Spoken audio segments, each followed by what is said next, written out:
السلام عليكم ورحمة الله تعالى وبركاته. بسم الله الرحمن الرحيم. رجل أحرم من الميقات ولم يدخل مكة وتوجه إلى عرفات ووقف بها ولم يطف طواف القدوم ماذا عليه. ஃபிக்ஹ் சட்டத்தொடரிலே ஹஜ் உம்ரா சம்பந்தப்பட்ட சில முக்கிய விவரங்கள் இங்கே இடம்பெறுகின்றன. ஒரு மனிதர் மீகாத்திலிருந்து இஹ்ராம் அணிகிறார். மீகாத்து என்றால் இஹ்ராம் அணிய வேண்டிய ஒரு குறிப்பிட்ட எல்லைக்கு சொல்லுவார்கள். அந்த எல்லையை கடக்கிற போதே இஹ்ராமோடு கடக்க வேண்டும் என்கின்ற கண்டிஷன் இருக்கிறது. முறையாக அவர் இஹ்ராம் அணிந்து விட்டார். ஆனால் ஹஜ்ஜினுடைய காலகட்டமாக இருந்த காரணத்தினால, கடைசி நாட்களாக இருந்த காரணத்தினால நேரடியாக மக்காவுக்கு செல்ல முடியவில்லை. அரஃபாத்திற்கு சென்று விட்டார். அங்கே சென்று அவர் உக்கூஃப் தங்குகிறார். அரஃபாத்திலே தங்குவது கடமை, அது அனைவரும் அறிந்த ஒரு விஷயம். தவாஃபுல் குதூம் என்று ஒன்று இருக்கிறது. தவாஃபுல் குதூம் என்றால் புனித மக்கா நுழைந்த மாத்திரத்திலேயே அது உம்ராவுடைய தவாஃபோடு சேர்த்து செய்யலாம், அல்லது உம்ரா நியத்து செய்திருக்காவிட்டால் முதலிலே ஹரம் ஷரீஃப் சென்று காபத்துல்லாவை தவாஃப் செய்ய வேண்டும். அதான் தவாஃபுல் குதூம். பள்ளிவாசலுக்குள்ளே நுழைகிற போது தஹியத்துல் மஸ்ஜித் தொழுவது போன்று. இவர் தவாஃபுல் குதூம் செய்யவில்லை. இதனால் இவருக்கு பாவம் உண்டாகுமா, அதற்கு குற்ற பரிகாரம் ஏதும் தர வேண்டுமா என்றால் தர வேண்டிய அவசியமில்லை. தவாஃபுல் குதூம் தஹியத்துல் மஸ்ஜித் போன்றது தான். தஹியத்துல் மஸ்ஜிதை விட்டோம் என்றால் அதற்காக எந்த ஒரு குற்ற பரிகாரம் இல்லாதது போன்றே இவர் போன்ற மனிதருக்கு தவாஃபுல் குதூமை விட்ட காரணத்தினால, மக்காவிலே பிரவேசித்த உடனே செய்ய வேண்டிய தவாஃபை விட்ட காரணத்தினால அவருக்கு எந்த ஒரு குற்ற பரிகாரமும் கிடையாது. இதை ஹாஜி பெருமக்கள் கேட்பார்கள். அதற்கான அந்த பதில் இங்கே பதிவு செய்யப்பட்டிருக்கிறது. அதே போன்று முக்கியமான ஒரு கேள்வி, அரஃபாவிலே தங்குவது அவசிய கடமை, முக்கிய கடமை, இல்லாவிட்டால் ஹஜ்ஜை நிறைவேறாது என்பதை அனைத்து முஸ்லிம் பெருமக்களும் விளங்கி வைத்திருக்கிறார்கள். ஒருவர் காலதாமதம் ஆகிவிட்டது. அவர் கடைசி நேரத்தில் அரஃபா சென்று அடைகிறார். கடைசி நேரம் என்ன? நாம் அன்றைக்கே ஞாபகப்படுத்தினோம். சூரியன் அஸ்தமிக்கின்ற நேரம் கடைசி நேரம். அரஃபாவிலே பகலிலே ஜவால், சூரியன் உச்சத்துக்கு வந்ததிலிருந்து அமல்களில் ஹாஜி பெருமக்கள் ஈடுபடுவார்கள். அஸ்தமனம் வரை அவர்கள் தொடர்ந்து அமல்களில் இருப்பார்கள், துவாக்களில் ஈடுபடுவார்கள். நாம் அன்றைக்கே ஞாபகப்படுத்தினோம். ஒருவர் என்ன செய்கிறார்? சூரியன் மறைந்ததற்கு பின்னால் தான் சென்று சேருகிறார் அரஃபாவிற்கு. இப்போது அரஃபாவிலே தங்கிய அந்த கடமை அவருக்கு நிறைவேறுமா, அவருடைய ஹஜ்ஜு கூடிவிடுமா என்கிற ஒரு கேள்வி. இந்த கேள்வி நிறைய பேர் கேட்பார். லட்சோப லட்ச மக்கள் அரஃபாவை சென்று அடைகிறார்கள். அன்றைய காலகட்டத்தில் சில சமயங்களில் பேருந்துகள் பிரச்சனை ஏற்படும், வாகன பிரச்சனை ஏற்படும், காலதாமதம் ஏற்பட்டுவிட வாய்ப்பு இருக்கிறது. எனவே இந்த கேள்வி ஹாஜி பெருமக்களிடத்தில் பெருமளவு எழுகின்ற வாய்ப்பு இருக்கிறது. அதற்கு பதில் உரைக்கிறார்கள். அரஃபாவிலே தங்குவது என்பது அதனுடைய சட்டம் சூரியன் உச்சத்துக்கு வந்ததிலிருந்து சூரியன் அஸ்தமனம் வரை மட்டுமல்ல, மாறாக மறுநாள் சூரியன் உதிக்கின்ற வரையும் நேரம் இருக்கிறது. உதிக்கின்ற வரை யாரும் இருக்க மாட்டார்கள், முஸ்தலிஃபா சென்று விடுவார்கள். ஆனால் அதற்கான நேரம் இருக்கிறது. மறுநாள் காலை ஃபஜ்ர், அந்த சூரியன் உதிக்கின்ற அந்த ஃபஜ்ர் நேரம் வருகிற வரை நேரம் இருக்கிற காரணத்தினால ஒருவர் சூரியன் அஸ்தமனத்திற்கு பின்னாலே அவர் சென்று விட்டாலும் கூட, அரஃபா சென்று விட்டாலும் கூட அந்த கடமை நிறைவேறிவிடும். அந்த கடமை கண்டிப்பாக நிறைவேறிவிடும். கொஞ்ச நேரம் அவர் அரஃபாவில் இருந்தாலே போதுமானது. பக்த யசீர் என்று அரபியிலே குறிப்பிடுகிறார்கள். கொஞ்ச நேரம் அரஃபாவில் இருந்தாலும் போதுமானது, அவருக்கு அந்த கடமை நிறைவேறிவிடும். இதையும் ஹாஜி பெருமக்கள் தெரிந்து கொண்டு செயல்படுவார்கள். அரஃபாவிலே துவா கேட்பது அவசியமா, அப்போதுதான் ஹஜ் நிறைவேறுமா என்கிற அந்த கேள்விக்கு பதில் சொல்கிறார்கள். துவா என்பது சுன்னத். அரஃபாவிலே துவா என்பது சுன்னத். துவா மக்பூலாகக்கூடிய ஒரு புனிதமான ஸ்தலம் தான் அரஃபா. ஆனால் அதே சமயத்தில் சற்று நேரம்தான் ஒருவரால் அரஃபாவிலே தங்க முடிகிறது என்றால் அவர் எந்த அளவுக்கு துவா கேட்க முடியும்? எனவே அந்த அளவுக்கு நேரம் தங்கினாலே உக்கூஃப் இருந்தாலே போதுமானது. நாம் நம்முடைய ஹஜ்ஜு காலத்திலே பார்த்துருக்கிறோம், ஒரு சில பேர் மயக்கமாக இருப்பார்கள், சில பேர் தூங்கியவாறு இருப்பார்கள். ஆம்புலன்ஸிலே கொண்டு வருவார்கள், அரஃபாத்திற்கு ஆம்புலன்ஸிலே கொண்டு வருவார்கள். கொண்டு வந்து ஒரு ரவுண்ட் அடிப்பார்கள், அரஃபாத்திலே ஒரு ரவுண்ட் அடிப்பார்கள். அவர் ஒரு பேஷண்டாக இருப்பார், அவரால் அரஃபாவிலே தங்கி துவா கூட நெடுநேரம் தங்கவும் முடியாது, துவா கூட கேட்க முடியாது. பக்த எசியர் முகுமா அலையாக இருக்க வாய்ப்பு இருக்குது, மயக்கத்திலே அவர் இருப்பார்.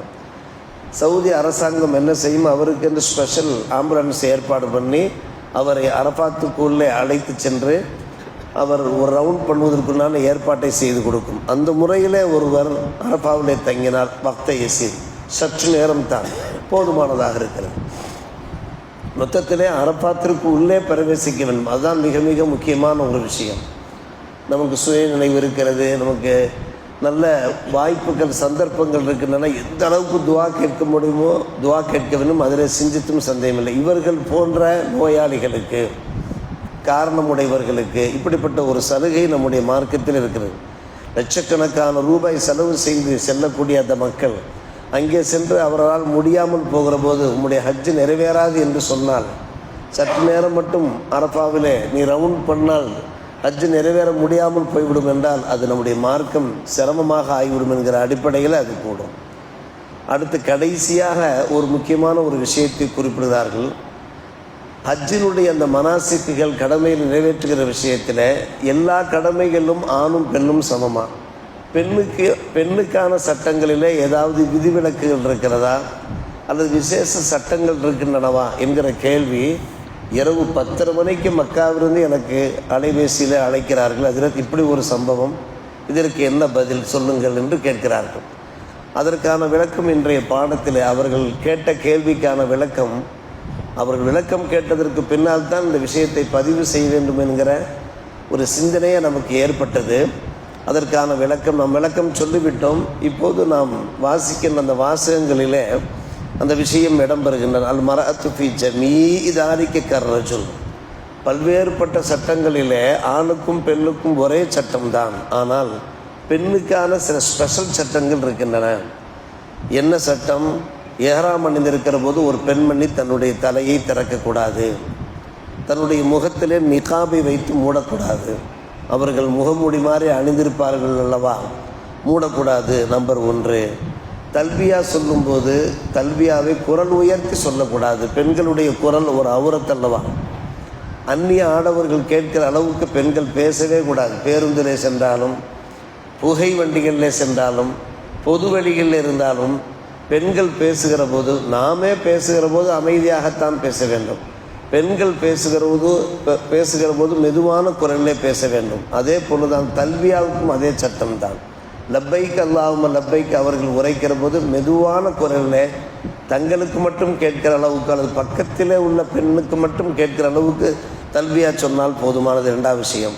3வது விஷயம், தவாஃபிலே ஆண்கள் ரமல் செய்வார்கள். நாம் சொன்னோம், ரமல் என்றால் 3 சுற்றுக்களிலே சற்று குதித்து செல்வார்கள், சற்று வேகமாக செல்வார்கள். இது பெண்ணுக்கு கிடையாது.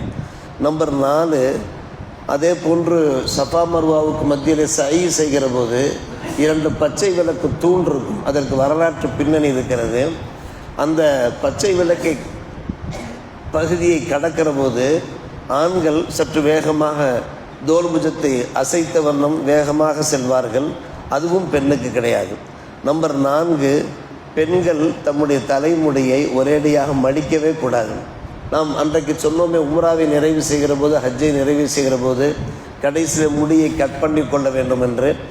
ஆண் வேண்டுமானால் அவர் மொட்டையடித்து கொள்ளலாம், ஆனால் பெண்ணுக்கு எந்த காலம் மொட்டையடிப்பதற்கு அனுமதி இல்லை. சின்ன பிள்ளைகளாக இருக்கிற போது நாம் சில நல்ல காரணங்களால் மொட்டையடிப்போம், அது வேறு விஷயம்.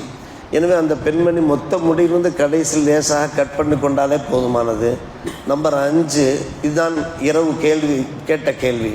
ஒரு பெண்மணி ஹஜ்ஜுக்காக ஏறாம் அணிந்து விட்டார், ஆனால் அந்த நேரத்தில் அவர் மாதவிடாய் பெண்மணியாக இருக்க வாய்ப்பு இருக்கிறது, அல்லது பிரசவ தீட்டு வரக்கூடிய ஒரு பெண்ணாக வாய்ப்பு இருக்கிறது. பிரசவத்திட்டு வரக்கூடிய ஒரு பெண்ணாக வாய்ப்பு இருக்கிறது. இப்படி ஒரு விஷயம். இரண்டாவது விஷயம், அல்லது எஹராம் கட்டுகிற போது அந்த பெண்மணி சுத்தமாகத்தான் இருக்கிறார்.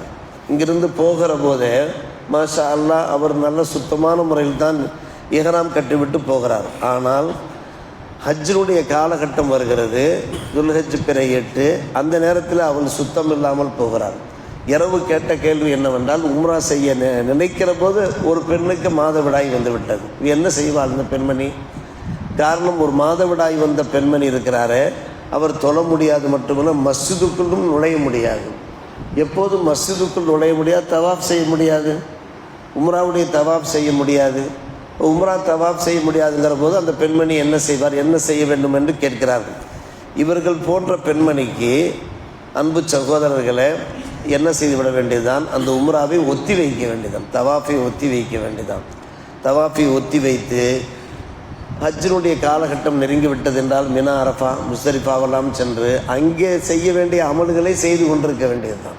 அதற்கு எந்த ஒரு தங்குதடையும் கிடையாது. மினாவுக்கு செல்ல வேண்டியது, தங்க வேண்டியது, துவாக்கள் கேட்க வேண்டியது, தொழுக முடியாது, அவ்வளவுதான்.